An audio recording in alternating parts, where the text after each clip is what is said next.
बिस्मिल्लाहिर्रहमानिर्रहीम। Dear student, अस्सलामु अलैकुम वरहमतुल्लाहि वबरकातुहू। मैं उम्मीद करता हूँ कि आप सब लोग खैरियत से होंगे।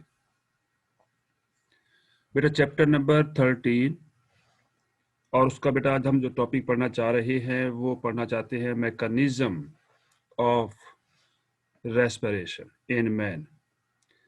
यानी जो रेस्पिरेशन का मैकेनिज्म है ये वायलेंट्री भी है, लेकिन चंद लम्हों के लिए वायलेंट्री है, लेकिन इनवॉलेंट्री भी है बेटा। मोस्टली ये इनवॉलेंट्री है। तो mechanics of voluntary and involuntary regulation of breathing in man. Voluntary का मतलब है कि थोड़ी देर के लिए हम इसे कंट्रोल कर सकते हैं, यानी under our will, under the power of will है। इनवॉलेंट्री का मतलब यहाँ पर यह है कि not under the power of our will, हमारी मर्जी के ताबे नहीं है। यदि हम अपना सांस अगर रोकना चाहे तो चंद लम्हों के लिए रोक सकते हैं, लेकिन उसके बाद हम नहीं रोक सकते। ऑटोमेटिकली जो है हमारा नर्वस सिस्टम इन्वॉल्व हो जाएगा और हम फौरन पे अपना सांस लेना शुरू कर देंगे। बेटा यहाँ पर आपको ये डायग्राम दिखाई गई है। मैकेनिज्म का यहाँ पर मतलब ये है, मैकेनिक्स का मतलब ये है जिसमें एनर्जी खर्च हो रही है। अब बेटा यहाँ पर आपको ये देखिए चेस्ट कैविटी दिखाई गई है। ये चेस्ट कैविटी में लंग्स नजर आ रही हैं, इसके बाहर जो है रिब्स नजर आ रही हैं आपको। बेटा इस मैकेनिज्म में हमारे पास दो प्रोसेस है ब्रीदिंग के दौरान। नंबर 1 इनहेलेशन, यानी intake of fresh air. Exhalation second mechanism है, इसका मतलब है रिमूवल ऑफ कंज्यूम्ड एयर, जो कंज्यूम हो चुकी है। बेटा यहाँ पर रिब्स केज बना हुआ है और इसके नीचे बेटा देखिए यहाँ पर आपको शीट ऑफ स्केलेटल मसल्स की बनी हुई एक डायफ्राम नजर आ रहा है। इसकी देखिए यहाँ डॉम शेप है बेटा। तो जैसे ही हम फ्रेश एयर नॉस्ट्रल से या माउथ से इनटेक कर रहे हैं, इसे एयर इनहेल्ड कहेंगे। उस दौरान बेटा यहाँ पर जो इंटरकास्टल मसल हैं, जो रिब्स के दरमियान मसल मौजूद है, वो यहाँ पर कांटेक्ट होते हैं, जिसकी वजह से ये रिब केज जो है वो एक्सपैंड हो जाएगा as the rib muscle contact कर रहे हैं, और डायफ्राम जो है वो फ्लैट हो जाएगा। ये डायफ्राम जो है कॉन्स्ट्रिक्ट मूव डाउनवर्ड, देखिए एरो बताएगा डाउनवर्ड मूव हो जाएगा, जिसकी वजह से यहाँ पर चेस्ट कैविटी में जो वॉल्यूम है वो इंक्रीज हो जाएगा। तो अकॉर्डिंग टू बॉयल्स लॉ, जब वॉल्यूम इंक्रीज हो जाता है तो प्रेशर डिक्रीज होता है, क्योंकि प्रेशर एंड वॉल्यूम जो है वो इनवर्सली प्रोपोर्शनल होते हैं एट ए स्पेसिफिक टेम्परेचर पर। तो बेटा जैसे यहाँ वॉल्यूम इंक्रीज होगा तो प्रेशर डिक्रीज होगा, इंटरनल प्रेशर डिक्रीज हो जाएगा चेस्ट कैविटी में, और एक्सटर्नल एटमॉस्फेरिक प्रेशर कांस्टेंट है, तो एयर मूव कर जाएगी inside into the lungs. This process is known as inhalation. बेटा उसके अपोजिट जो प्रोसेस है वो है एक्सहेलेशन, यानी removal of consumed air. Consumed air को रिमूव करना है।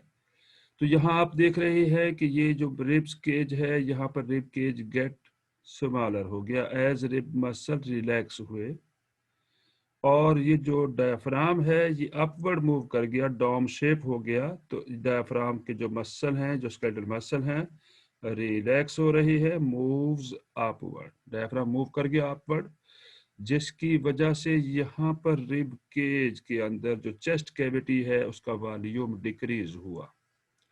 और हम जानते हैं कि वॉल्यूम जब डिक्रीज होता है तो प्रेशर इंक्रीज हो जाता है, क्योंकि वॉल्यूम एंड प्रेशर जैसे मैं पहले बता चुका हूं इनवर्सली प्रोपोर्शनल हैं to one another, to each other. अब बेटा जैसे ही यहाँ पर वॉल्यूम डिक्रीज हुआ, प्रेशर इंक्रीज हुआ, तो एयर जो है मूव कर गई आउटवर्ड थ्रू दी ट्रैकिया, और आप देख रहे हैं कि एयर जो है एक्सहेल्ड हो गई। तो ये जो मैकेनिज्म है ब्रीदिंग का, ये कॉन्टिन्यूसली हमारी बॉडी में होता रहता है। आइए बेटा देखते हैं इसमें कौन कौन से स्टेप हैं, कौन कौन से इवेंट्स मौजूद हैं, इनको हम डिटेल से पढ़ना चाहते हैं। तो breathing is a process in which fresh air containing more oxygen is pumped into the lungs. उन्हें lungs में pump कर दिया जाएगा. And consumed air with more carbon dioxide is pumped out of the lungs. In other words, breathing is a mechanical process consisting of two phases. Number one, inspiration, जिसे हमने inhalation भी कहा है. Number second, expiration or exhalation. During inspiration, fresh air moves in, and in expiration, consumed air with low oxygen and high carbon dioxide content moves out of the lungs. lungs से बाहर move कर जाती है. अब बेटा इस दौरान क्या होगा देखें. बेटा हमारी जो है कंडीशन जो है दो तरह की हो सकती है. अगर हम रेस्ट में हैं तो देखते हैं रेस्ट में ब्रीदिंग का रेट क्या है, क्या फ्रीक्वेंसी है बेटा देखते हैं. तो ड्यूरिंग रेस्ट, जब रेस्ट होगा, breathing occurs rhythmically at the frequency of 15 to 20 times per minute in humans. बेटा ये मैंने रेड कलर से दिया हुआ है, ये यहाँ पर मोस्ट इंपॉर्टेंट एमसीक्यू आ सकता है. तो जब हम रेस्ट में होते हैं तो ब्रीदिंग फ्रीक्वेंसी कितनी है बेटा, 15 to 20 टाइम्स पर मिनट है बेटा. लेकिन अब इस मैकेनिज्म को समझने के लिए आओ देखते हैं. To understand the mechanism of breathing we should keep in mind three aspect. Three important point को हमें जहन में रखना होगा. रिलेटेड टू लंग्स, जिनका ताल्लुक लंग्स से है, एंड एसोसिएटेड स्ट्रक्चर, जो इससे मोनोसिलिक स्ट्रक्चर है, वो क्या रोल प्ले कर रहे हैं. आइए बेटा वो देखते हैं वो थ्री एस्पेक्ट कौन कौन से हैं. Number one, lungs are spongy in nature. Spongy है यानी अंदर एल्वियोलाई मौजूद है. एल्वियोलाई जो है वो सैक लाइक स्ट्रक्चर है, मान्यूट सैक है जो मिलियंस में मौजूद है, जिसकी वजह से स्पॉन्जी हो गए लंग्स. और बेटा अब ये लंग्स जो है themselves neither pull air in, यानी ये हवा को अंदर नहीं खुद खींच सकते, nor can they push it out, और न ही ये हवा को बाहर धकेल सकते हैं. During inspiration, passive expansion of elastic lungs. Passive का मतलब यहाँ पर ये है स्पॉन्टेनियस, जिसमें कोई भी एनर्जी खर्च नहीं होगी. तो एक्सपेंशन और ये इलास्टिक लंग्स की आकर्स.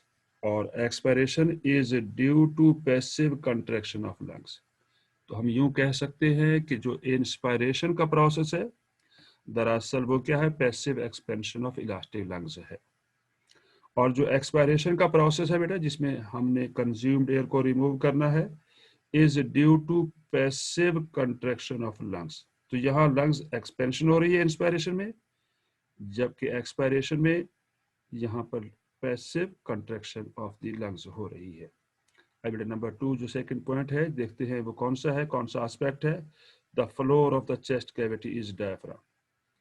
तो फ्लोर पे क्या मौजूद है, डायफ्राम है, which is a muscular sheet of skeletal muscle. Skeletal muscle की एक शीट है बेटा, और ये पार्टीशन है between chest cavity and abdominal cavity. बेटा the shape of the diaphragm is more dome like, गुंबद नुमा होती है आमतौर पर, when its muscles are relaxed. On the other hand, when the muscle of diaphragm contract, जब muscle contract कर जाते हैं, its shape become less dome like. डोम लाइक कम होगी बल्कि फ्लैट हो जाएगी, फ्लैट होने की तरफ हो जाएगी. नंबर थ्री एस्पेक्ट बेटा, walls of chest cavity are composed of ribs and intercostal muscle मौजूद है. जैसे कि मैंने डायग्राम में स्टार्ट में आपको बताया कि यहाँ पर इंटरकॉस्टल मसल है, उनकी कंट्रैक्शन भी होती है और रिलैक्सेशन भी हो रही है, और ये सिग्निफिकेंट रोल प्ले कर रही है बेटा. बेटा इसी का थर्ड पॉइंट जो थर्ड एस्पेक्ट है, व्हेन मसल यानी इंटरकॉस्टल मसल की बात हो रही है, बिटवीन द रिब्स कॉन्ट्रैक्ट करेंगे, रिब्स आर एलिवेटेड, रिब्स बुलंद हो जाएंगे. And when the muscle between ribs are relaxed, the ribs settle down. Ribs जो होंगी वो नीचे की तरफ झुक जाएगी. आई बेटा बात कर रही है mechanics of voluntary and involuntary action के बारे में बात हो रही है. तो सबसे पहले बेटा हम जैसे कि स्टार्ट में बता चुके हैं कि इस मैकेनिज्म के टू इंपॉर्टेंट स्टेप्स हैं, फेजेस हैं. तो पहला फेज बेटा इंस्पायरेशन, जिसे इनहेलेशन भी कहते हैं.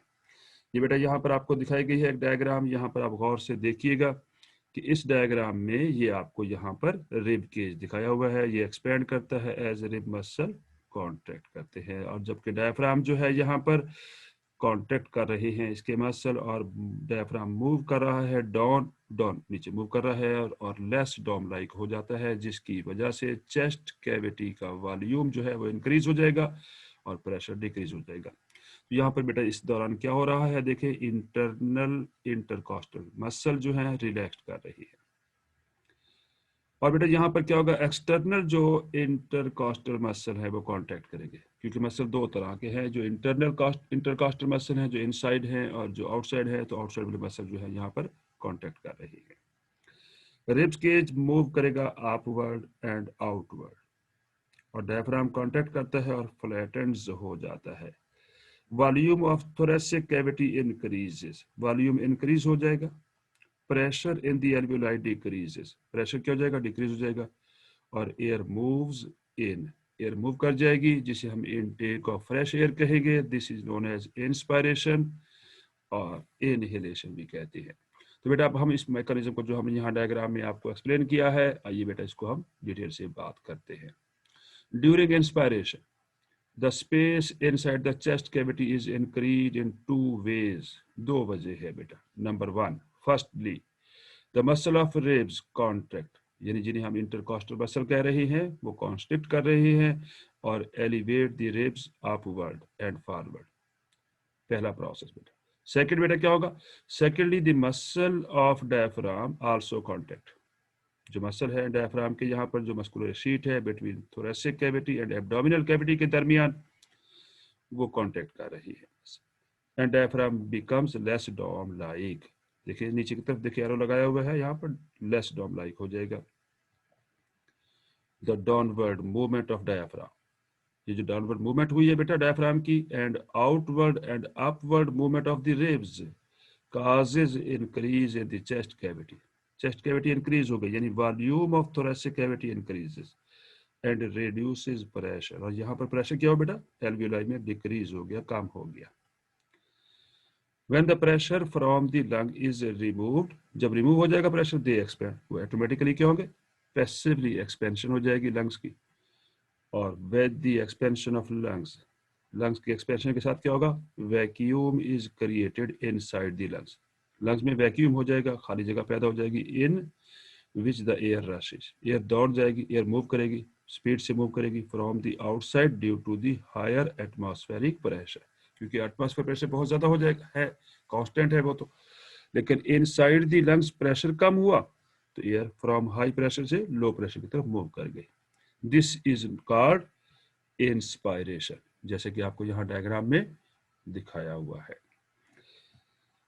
बेटा बात कर रही है mechanics of voluntary and involuntary, और बेटा अब हम बात करेंगे मैकेनिज्म ऑफ एक्सपायरेशन, जिसमें एक्सहेलेशन भी जिसे कहते हैं। आइए बेटा देखते हैं, यहाँ पर हमने ये देखे, ये एक्सपायरेशन के बारे में बताया गया है, यहाँ पर ये डायफ्राम है, डायफ्राम देखिए बेटा, यहाँ पर जो डायफ्राम के जो मसल है वो रिलैक्स हो गए और बल्जेस अपवर्ड, देखिए डोम लाइक हो गया, मोर डोम लाइक, और जबकि यहाँ पर एक्सटर्नल जो इंटरकॉस्टल मसल है वो रिलैक्स कर रही है, और जब इंटरनल जो मसल है रिब केज में जो इंटरकॉस्टल मसल जिन्हें कहा जाता है वो कॉन्ट्रैक्ट कर रही है, और जिसकी वजह से यहाँ पर वॉल्यूम जो है चेस्ट कैविटी का डिक्रीज हुआ, जिसकी वजह से प्रेशर इंक्रीज हो गया, और प्रेशर इंक्रीज होने की वजह से यहाँ पर बेटा जो हवा का प्रेशर है वो कांस्टेंट है, तो एयर जो है मूव कर रही है आउटवर्ड। तो बेटा देखिए डायफ्राम अपवर्ड मूव किया, रिब के जो है डाउनवर्ड मूव कर गए, ये डायग्राम दिखा रखी है यहाँ पर, और एयर जो है वो आउटवर्ड मूव कर रही है, जो एयर कंज्यूम हो चुकी है। तो बेटा describe the mechanism involved in expiration, तो बेटा डायफ्राम जो यहाँ पर मौजूद है, जो मस्कुलर पार्टीशन है between thoracic cavity and abdominal cavity के दरमियान, and external intercostal muscle relax कर रही है, the internal intercostal muscle contract करेंगे, सिकुड़ जाएंगे, so the rib cage moves downward and inward move कर जाएगा, and the diameter and length of the thoracic cavity decreases, यानी वॉल्यूम जो है वो डिक्रीज हो जाएगा, डायमीटर कम हो जाएगा, overall the volume of the thoracic cavity decreases which results in an increase in the pressure in the lungs. और pressure क्या हो जाएगा बेटा यहाँ पर इंक्रीज हो जाएगा compared to the atmospheric pressure. Air leaves the lungs. Air क्या करेगी लंग्स को लीव कर जाएगी which deflate और वो डिफ्लेट हो जाएंगे यानी खाली हो जाएंगे जिसमें हवा कम हो जाएगी. The elastic fibres between the alveoli recoil करेंगे and alveoli return to their natural shape में आ जाएंगी. बेटा ये तो आपको डायग्रामेटिकली आपको समझाया गया है. अब बेटा इसकी एक्सप्लेनेशन देखते हैं. एक्सपायरेशन जिसे हम एक्सहेलेशन भी कहते हैं. During expiration the muscle of the ribs are relaxed. Rib के मसल जो बेटा देखिए रिलैक्स हो जाएंगे. खासतौर पे कौन से मसल रिलैक्स हो रहे हैं बेटा यहाँ पर एक्सटर्नल इंटरकॉस्टल मसल रिलैक्स हो जाएगी. And ribs move downward and inward. यानी डाउनवर्ड मूव करी रिब्स यहाँ पर और इनवर्ड मूव करी. जैसे यहाँ बताया गया rib cage moves downward and inward move कर रहा है. आप यहाँ डायग्राम में देखना है कि डाउनवर्ड और इनवर्ड मूव कर रही है. बेटा in this way from the side of the chest cavity the space becomes less. Space कम हो गया बेटा यहाँ पर. जिसे हम बता रहे हैं यहाँ पर diameter and length of the thoracic cavity जो है डिक्रीजेस हो गई है बेटा. At the same time the muscle of diaphragm also relax. देखिए मसल भी यहाँ पर बेटा डायफ्राम के यहाँ पर रिलैक्स हो रही है. जैसे कि यहाँ पहले बताया गया कि diaphragm and external intercostal muscle relax. ये भी रिलैक्स हो गए becoming more dome like and the chest cavity is also reduced from the floor. Floor से भी रिड्यूस होती जा रही है. देखिए नीचे की तरफ से भी रिड्यूस हो रही है जैसे कि डायग्रामेटिकली आपको यहाँ पर दिखा दिया गया है. तो बेटा यहाँ पर चेस्ट कैविटी का जो वॉल्यूम है या लेंथ है या डायमीटर डिक्रीज होता जा रहा है. This reduction in space of the chest cavity exert pressure on the lungs. lungs पे एक प्रेशर लगाएगा. when lungs are pressed जब प्रेस्ड होंगे द एयर जो कंज्यूम्ड एयर है inside the lungs move out of the lungs. Lungs से move कर जाएगी and this is called expiration और एक्सहेलेशन कहेंगे बेटा. ये बेटा मोस्ट इंपॉर्टेंट लॉन्ग क्वेश्चन है आपके लिए तो आप इसे बेटा अच्छी तरह देख लीजिए. बात कर रहे हैं बेटा यहाँ पर एक्सपायरेशन एंड इंस्पायरेशन की. बेटा ये डायग्रामेटिकली यहाँ पर साइड व्यू दिया गया है. ये इंस्पायरेशन की डायग्राम है और ये एक्सपायरेशन की डायग्राम है बेटा. बेटा यहाँ पर आप देखें कि जब इंस्पायरेशन यानी इनहेलेशन हो रही है तो ये देखें बेटा यहाँ पर डायफ्राम जो दिखाया गया ये मोर डॉम लाइक नहीं है बल्कि लेस डॉम लाइक है. देखिए यहाँ पर देखिए डायफ्राम जो है कॉन्ट्रैक्ट कर गए. इसके मसल कॉन्टेक्ट कर गए हैं बेटा. उसके बाद बेटा देखिए यहाँ पर जो रिब्स है ये देखिए एक्सटर्नल इंटरकॉस्टल मसल जो है वो कांटेक्ट कर रही है और थोरेसिक कैविटी एक्सपेंड हो गई है जिसकी वजह से यहाँ पर वॉल्यूम इंक्रीज हुआ और प्रेशर डिक्रीज हुआ और फ्रेश एयर जो है देखिए मूव कर रही है इनसाइड दी लंग्स. जबकि एक्सपायरेशन में देखिए बेटा आपको यहाँ पर ये आपको डायफ्राम के जो मसल हैं वो रिलैक्स हुए और देखिए डायफ्राम जो है ये रेड कलर में जो दिखाया गया है ये मोर डॉम लाइक हो गया यानी ये मूव अपवर्ड मूव कर गया. जबकि यहाँ पर एक्सटर्नल इंटरकॉस्टल मसल्स जो है वो रिलैक्स कर गए और जिसकी वजह से थोरेसिक कैविटी का जो वॉल्यूम है वो रिड्यूस हो गया. अब वॉल्यूम जब रिड्यूस होगा तो प्रेशर इंक्रीज हो जाएगा और air due to high pressure inside on the lungs पे जो प्रेशर बहुत ज्यादा मौजूद है तो एयर मूव कर जाएगी आउटवर्ड. तो ये एयर बेटा आउटवर्ड दिखाया हुआ है. This is called expiration. बेटा अब ये मैकेनिज्म हम इसकी अब एक वीडियो देखते हैं कि ये मैकेनिज्म किस तरह हो रहा है. आइए बेटा हम वीडियो को. At the end of expiration, barometric air pressure and alveolar air pressure are equal. Therefore, no movement of air into or out of the lungs takes place. Inspiration begins with contraction of inspiratory muscles to increase thoracic volume. This results in expansion of the lungs and an increase in alveolar volume. The increased alveolar volume causes a decrease in alveolar pressure below barometric air pressure, and air flows into the lungs. At the end of inspiration, the thorax and alveoli stop expanding. Airflow into the lungs causes alveolar pressure to become equal to barometric air pressure. Because the pressures become equal, no more movement of air occurs. During expiration, the volume of the thorax decreases as the diaphragm relaxes and the thorax and lungs recoil. This results in a decrease in alveolar volume and an increase in alveolar pressure. Since the alveolar pressure is now greater than barometric air pressure, air flows out of the lungs. Air continues to flow out of the lungs until alveolar pressure becomes equal to barometric pressure.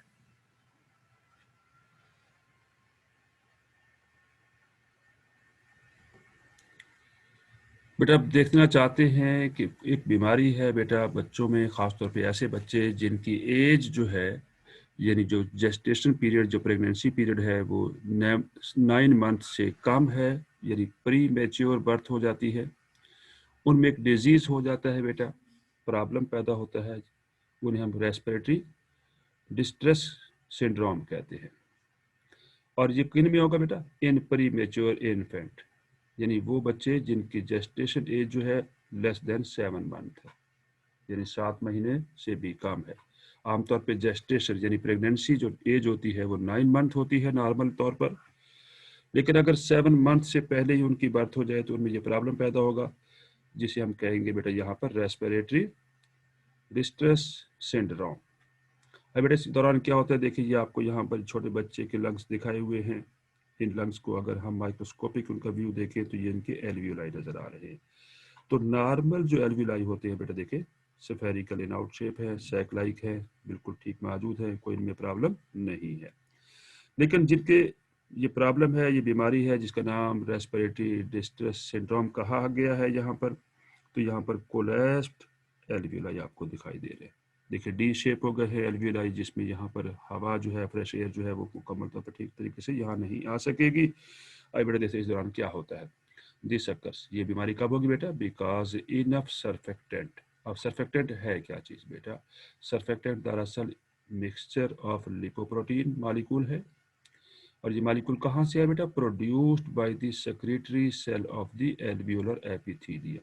कि यहाँ पर देखिए ये alveoli है, इसके अंदर एक layer मौजूद है जिसको कहते हैं एल्वियोलर एपिथेलियम कहते हैं। ये सेलुलर लेयर है which forms a layer over the surface of A fluid with in the alveoli. जो एल्वियोलाई के अंदर जहाँ पर फ्लूइड मौजूद होता है आमतौर पर, उसके ऊपर ये एक लेयर बनाते हैं बेटा, to reduce the surface tension, ताकि सरफेस टेंशन यहाँ पर कम हो सके बेटा। अब बेटा ये जो बच्चे हैं जिनमें ये सर्फेक्टेंट जो है इज नॉट प्रोड्यूस्ड, ये सर्फेक्टेंट पैदा नहीं होगी, और उससे क्या होगा? To reduce the tendency of the lungs to collapse. और देखिए लंग्स कोलैप्स हो जाएगी बेटा, देखिए इनकी जो टेंडेंसी है वो कम हो जाएगी। और ये देखिए कोलैप्स नजर आ रहे हैं एल्वियोलाई आपको, और इस दौरान बेटा बच्चे में प्रॉब्लम होगा और वो सांस नहीं ले पाएगा बेटा। Thank you very much for watching my lecture. लेकिन एक बात याद रखिए कि मेरे YouTube चैनल को ज़रूर सब्सक्राइब कीजिए, ताकि हर नई आने वाली वीडियो आपको मिल सके। आपकी कामयाबी हमारी ज़िंदगी का मकसद है, इसलिए अल्लाह ताला आपको कामयाब करे। अल्लाह हाफिज़।